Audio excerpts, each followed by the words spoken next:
இப்போ வந்து கேஸ் விலை 60 ரூபா இப்போ சிறப்பாக கூடியிருக்கு. ஏன்னா இப்போ அதுக்கு அவர் என்ன பதில் சொல்லுவார்? மாநில அரசாங்கத்தை குற்றம் சொல்லுவாரா?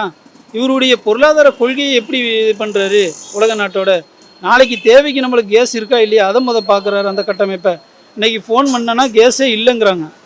ஏற்கனவே கொரோனா காலகட்டங்களில் மக்கள் அவதிப்பட்டாங்க, சரியா? அப்போ வந்து மருந்து இல்லை, அது இல்லை, இது இல்லை, அப்படி தட்டையே தட்டுங்க, விசில் அடிங்க, கை தட்டுங்க, வானத்தை பாருங்கன்றாரு.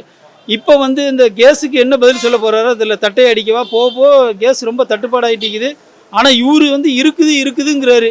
யாரும் பயப்படாதீங்க, அச்சப்பட தேவையில்ல, வெறும் வெத்த அறிக்கையாக தான் இருக்குதே தவிர ஃபோன் பண்ணுங்கன்னா உள்ளக்க நடப்பு கள நிலவரம் என்னன்னு அவருக்கு தெரியுதா என்னன்னு தெரியல.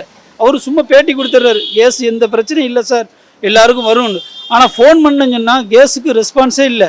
ஓகே, அப்போ நான் என்ன கேட்குறேன், என்ன மாற்றம் வரணும்? ஒரு அத்தியாவசிய அடிப்படையில் உள்ள தேவைக்குள்ள மாற்றமே இல்லை. இவர் என்னத்தை மாற்ற போகிறாரு? ஸோ இதெல்லாம் வந்து அவராச்சும் ஏதாச்சும் மக்களுக்கு 5000 கொடுத்தாரு, இனமலமும் கொடுத்தாரு, அப்புறம் வந்து பஸ் இலவசம் கொடுத்திக்கிறாரு.